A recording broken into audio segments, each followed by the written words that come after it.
This did say good morning, but now it's good afternoon. My name is Kathryn Kleiman, and I represent a group not even listed on the descriptions of attendees on the ICANN sign-up for today. I represent registrants. Actually, I'm going to talk to you guys. Sorry, I've talked to the IR team many times in Sydney. I'm going to talk to you. I represent registrants. We are the enormous base of the ICANN pyramid. In my group, ICANN's non-commercial users constituency, our members register their domain names on behalf of human rights groups, public interest groups, community and political groups worldwide. Some of our members risk their lives and their livelihood to post content about corruption, extortion, and malfeasance. We believe it is some of the very highest uses of the internet. Yet our domain names and those we register in the future will be at risk under the IRT proposals. And in the interest of time, I will share 3 short points.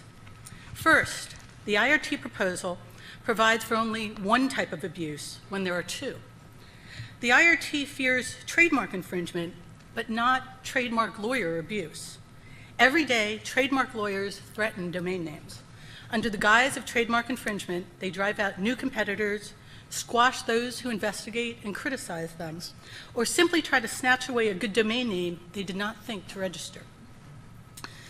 The next group that meets to discuss the IRT proposals, we request dig much deeper into the experience of abuse on both sides of the aisle. The next version must mitigate both sets of abusive experience. Second, the non-commercial users constituency believes the IRT proposal goes far beyond the 2 limits which should be its bounds, that ICANN is a technical body with a limited scope and mission, and that trademark law, as it exists under every law, is bounded by protections for fair use and free speech, freedom of expression internationally, and simply the right to use language. For example, the IP Clearinghouse takes ICANN into the job of a global intellectual property rights protection and manager, far beyond its mission as a technical manager of the domain name system. For ICANN to enter this field would require become almost like a trademark office, an examiner of the validity of registered and unregistered rights being entered. For ICANN not to be such an examiner would create a gigantic database of unverified intellectual property, which will be misused not only against future domain name registrants, but I truly believe far outside the scope of ICANN. And I've talked with many of you about the unintended consequences of this database under the ICANN mantle.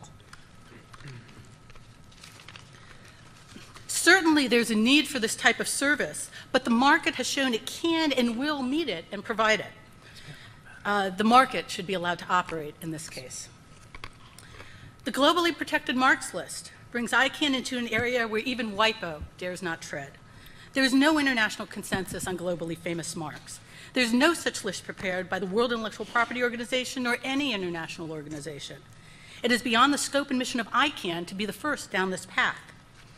Further, the GPML proposal goes awry by protecting these trademarks not as marks for certain goods and services, but as strings of characters protected across all new top-level domains, regardless of use or relevance. This list will remove from the domain name dictionary basic words such as apple, sun, time, and people. This ICANN should not allow. The Uniform Rapid Suspension Service is among our greatest concerns. We believe it will replace the Uniform Dispute Resolution Policy with a faster, cheaper, and fundamentally more unfair process. It strips the UDRP of those few aspects that actually made it fair, including strong requirements for notice and a reasonable response time. We believe domain name registrants will lose their domain names and website speech before they even know a challenge has been filed. As many said in their comments, in Sydney, this is a case, what we really need to do is go into a process of UDRP reform, not UDRP replacement. Further, we have strong objections to the thick who is and the post-delegation dispute mechanism as drafted, but I know my time grows short. Overall, the IRT report as drafted includes one half of trademark law, its rights, but not its limits or fair use protections. The free and fair use of language requires the balance, and the free and fair use of domain names requires the balance as well.